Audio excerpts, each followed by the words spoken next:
নমস্কার বন্ধুরা, সমস্ত সম্মানীয় কর্মচারীদের আমার প্রণাম জানিয়ে প্রথমেই আপনাদের সকলকে আমাদের এই চ্যানেলে স্বাগত জানাই।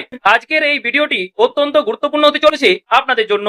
আপনারা অনেকেই দুশ্চিন্তার মধ্যে ছিলেন এবং অনেকেই চিন্তিত যে সেটা হচ্ছে আপনাদের মধ্যে অনেকেই গ্র্যান্ট ইন এড কর্মী, শিক্ষক, শিক্ষিকা থেকে শুরু করে কলকাতা কর্পোরেশনের কর্মী কিংবা যে সমস্ত বয়স্ক মানুষেরা বিভিন্ন দপ্তর থেকে পেনশন পান, আপনাদের মনে গত কয়েকদিন ধরে একটাই প্রশ্ন, একটাই দুশ্চিন্তা ঘুরপাক খাচ্ছে যে আমরা কি এই ডিএ বকেয়া ডিএ পাবো কিনা, তাই না? আপনারা ভাবছেন যে আমরা কি তাহলে এই বকেয়া ডিএ বা এরিয়ার থেকে চিরকালের মতো বঞ্চিত হলাম? আমাদের কথা কি কেউ ভাবছে না? তাহলে বলে রাখি, আজকের এই ভিডিওটি অত্যন্ত গুরুত্বপূর্ণ হতে চলেছে এবং এই নিয়ে কিন্তু আমাদের সংগ্রামী যৌথ মঞ্চের ভাস্কর বাবু তিনি ইতিমধ্যে কিন্তু একটা ইতিবাচক পদক্ষেপ নিয়েছেন এবং ইতিবাচক একটা খবর উঠে আসছে। সেটা হচ্ছে গ্র্যান্ট ইন এড কর্মী থেকে শুরু করে শিক্ষক শিক্ষিকা যেমন রয়েছেন, ঠিক আছে, সমস্ত কর্মচারীদের নিয়েই কিন্তু ভাবা হয়েছে। এবং আমাদের কালকে যে বৈঠক হয়েছিল সেখানে কিন্তু নবান্নে, সেখানে কিন্তু মাননীয় মুখ্যমন্ত্রী শুভেন্দু অধিকারী তিনি না থাকায় তাও কিন্তু এই বিষয়ে আলোচনা করা হয়েছে এবং তিনি বলেছেন যে এই বকেয়া ডিএ থেকে যাতে গ্র্যান্ট ইন এড কর্মী থেকে শুরু করে সমস্ত কর্মচারীরাই এই ডিএ যাতে পান সেই নিয়ে কিন্তু আলোচনা হয়েছে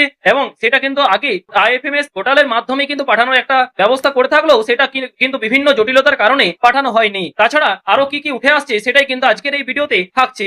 আপনারা তাছাড়া আমাদের ভাস্কর বাবু কি জানিয়েছেন ওনার মন্তব্য কিন্তু আপনারা দেখতেই পাচ্ছেন স্ক্রিন। আপনারা সকলেই জানেন যে সুপ্রিম কোর্টের নির্দেশে যে বকেয়া মহার্ঘ ভাতা, সেই মহার্ঘ ভাতা মেটানোর ক্ষেত্রে সরকারের এখনো পর্যন্ত যে ঘাটতি রয়ে গেছে সেই ঘাটতিগুলোকে নিয়ে আমরা আজকে মূলত আলোচনা করেছি। তার মধ্যে আমরা প্রথম গ্রান্ট ইন এড খাতে যারা চাকরি করেন, বিশেষত সমস্ত স্তরের শিক্ষক শিক্ষিকা এবং শিক্ষাকর্মীগণ, বিভিন্ন কর্পোরেশনের পঞ্চায়েত এবং বিভিন্ন কর্পোরেশনের যারা কর্মচারী আছেন, বিভিন্ন স্বশাসিত যারা বোর্ড আছেন তাদের যারা কর্মচারী আছেন, এবং তাছাড়া সরকারের যারা কলকাতা কর্পোরেশন এরিয়াতে যাদের ব্যাংক আছে এবং সেই ব্যাংক থেকে যারা পেনশন পান, ইরিগেশন এবং পিডব্লিউডি যারা ওয়ার্ক চার্জ এমপ্লয়ি আছেন, হোমগার্ড, তারা কেউই এখনো পর্যন্ত তাদের বকেয়া পাননি। এই বিষয়টা নিয়ে যখন আমরা আলোচনা করি তখন তারা প্রথমেই বলেন যে একটা বিষয় আমরা পরিষ্কার করি, গ্রান্ট ইন এড খাতে যারা আছেন আপনারা ভেবে নেবেন না যে আমরা দেব না। তো বন্ধুরা, আপনারা তো দেখলেন তাই না, আপনাদের এই দুশ্চিন্তা আমি খুব ভালোভাবে বুঝতে পারছি, কিন্তু আমি আপনাদের একটা কথা স্মরণ করিয়ে দিতে চাই। আমি আমার আগেকার ভিডিওতেও বারবার বলেছিলাম এবং জোর গলায় বলেছিলাম যে গ্র্যান্ট ইন এড কর্মীরা থেকে শুরু করে সমস্ত কর্মচারীদের নিয়েই কিন্তু ভাবা হচ্ছে। আমাদের সংগ্রামী যৌথ মঞ্চের ভাস্কর বাবু কিন্তু সেটাও নিয়ে কিন্তু ভেবেছেন, ঠিক আছে। আপনারা অনেকেই ভাবছিলেন যে দাদা আমাদের তো কিছু ভাবা হলো না, আমাদের নিয়ে তো কোনো কথাই উঠলো না, আমাদের নিয়ে তো কিছু জানানোই হলো না, আমাদের সংগ্রামী যৌথ মঞ্চে ভাস্কর বাবু কি তাহলে আমাদেরকে বঞ্চিত করছেন? তাহলে বলে রাখি, একদমই না। আপনারা ইতিমধ্যে সেই ক্লিপটাও দেখে নিলেন তাই না, যে ডিএ থেকে কোনোভাবেই বঞ্চিত হবেন না, ঠিক আছে। এটা শুধু একটু সময়ের অপেক্ষা।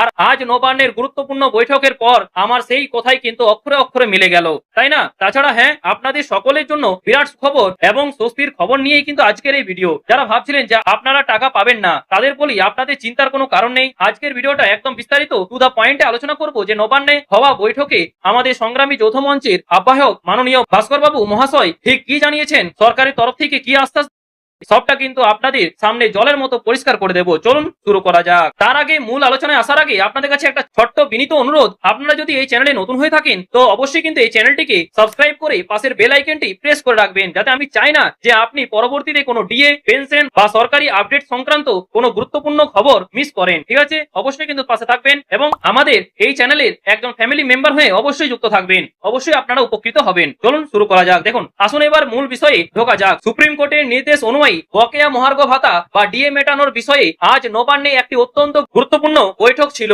আপনারা জানেন যে মাননীয় মুখ্যমন্ত্রী আজকে প্রশাসনিক কারণে উপস্থিত থাকতে পারেননি, ঠিক আছে, কিন্তু তার নির্দেশেই সরকারের মুখ্য উপদেষ্টা মাননীয় সুব্রত গুপ্ত মহাশয় এবং অর্থ সচিবের সাথে আজ সরাসরি বৈঠকে বসেন সংগ্রামী যৌথ মঞ্চের প্রতিনিধিরা। হ্যাঁ বন্ধুরা, ঠিক শুনেছেন, সেটাই কিন্তু বসেছেন। অর্থাৎ কে কে বসছিলেন? সুব্রত গুপ্ত মহাশয় এবং অর্থ সচিবের সাথে আজ সরাসরি বৈঠকে বসেন তো আমাদের সংগ্রামী যৌথ মঞ্চের প্রতিনিধিরা।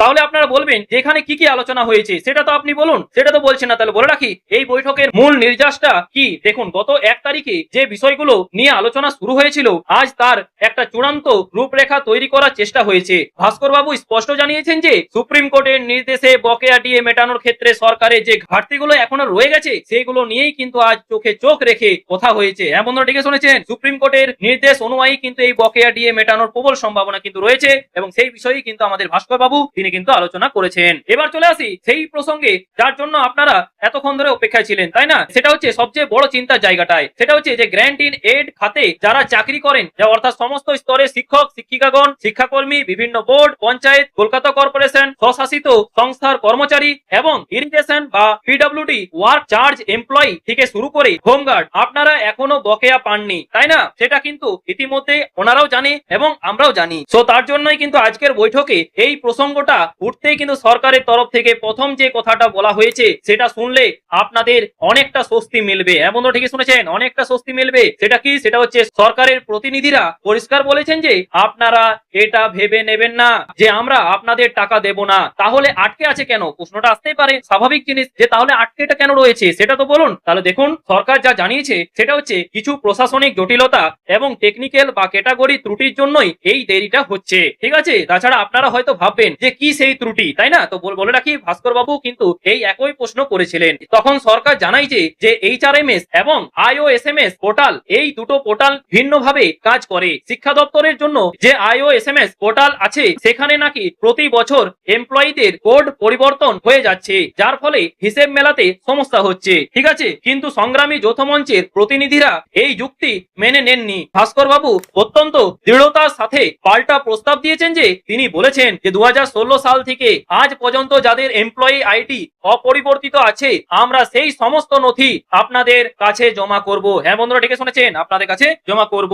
আপনারা সেগুলো দেখে অবিলম্বে কিন্তু ব্যবস্থা নিন, কারণ সুপ্রিম কোর্টের নির্দেশ অমান্য করে কাউকে কিন্তু ডিএ থেকে বঞ্চিত করা যায় না, ঠিক আছে? সুপ্রিম কোর্টের নির্দেশ মানতেই হবে। তাছাড়া এর পাশাপাশি সরকার একটি অত্যন্ত ইতিবাচক প্রস্তাব দিয়েছে। তারা জানিয়েছে যে কর্মীদের যা পাওনা রয়েছে আপাতত অ্যাড হোক বেসিসে তার 50% সবাইকে মিটিয়ে দেওয়ার চেষ্টা করা হচ্ছে। হ্যাঁ বন্ধুরা, ঠিক শুনেছেন, 50% তো মিটিয়ে দেওয়ার একটা চেষ্টা করা হচ্ছে। আর তাছাড়া ভাস্কর বাবু তিনি জানিয়েছেন যে আমাদের গ্র্যান্ট ইন এড কর্মী থেকে সমস্ত ডিপার্টমেন্টের লোকেরা, যেমন উদাহরণস্বরূপ পঞ্চায়েত, কর্পোরেশন, কলকাতা কর্পোরেশন থেকে শুরু করে সমস্ত ডিপার্টমেন্টের অনেক জনা রয়েছেন যারা সরকারি আন্ডারেই কাজ করেন, কিন্তু আপনাদের মধ্যে কেউ এখনো পর্যন্ত ডিএ পাননি, তাই না? সেটা নিয়ে কিন্তু ভাস্কর বাবু ইতিমধ্যেই সেটা উঠিয়েছেন। এই নয় যে আপনাদের এই টাকা থেকে বঞ্চিত হতে হবে, ঠিক আছে? এবং আপনাদের এই নিয়ে ভাবছে না, সেটা কিন্তু কোনোদিনই হতে পারে না। এই নিয়ে আপনাদের কি মতামত অবশ্যই কিন্তু জানাতে ভুলবেন না। এবং আপনি এই আমাদের সংগ্রামী যৌথ মঞ্চের ভাস্কর বাবুর এই যে আপনাদের নিয়ে যে ভাবনা, ঠিক আছে, চিন্তা, সেইটা নবান্নে তুলে ধরেছেন, সেই বিষয়ে আপনাদের কি মতামত অবশ্যই কিন্তু কমেন্ট বক্সে জানাতে ভুলবেন না। তাছাড়া এই নিয়ে আপনারা কতটা খুশি যে আমাদের নিয়ে ভাবা হচ্ছে, সেই নিয়ে আপনারা কতটা খুশি সেটাও কিন্তু কমেন্ট বক্সে জানাতে ভুলবেন না। তাছাড়া ভাস্কর বাবুরা সরকারের এই সদিচ্ছাকে স্বাগত জানিয়েছেন এবং বলেছেন যে প্রশাসনিক জটিলতা কাটাতে তারা সমস্ত রকম তথ্য দিয়ে সরকারকে সাহায্য করবেন। অর্থাৎ বুঝতে পারছেন তো, আপনাদের কিন্তু টাকা মারা যাচ্ছে না, ঠিক আছে? আপনাদের বকেয়া আপনারা কিন্তু পাবেন, কাজ কিন্তু ভেতরে ভেতরে এগোচ্ছে।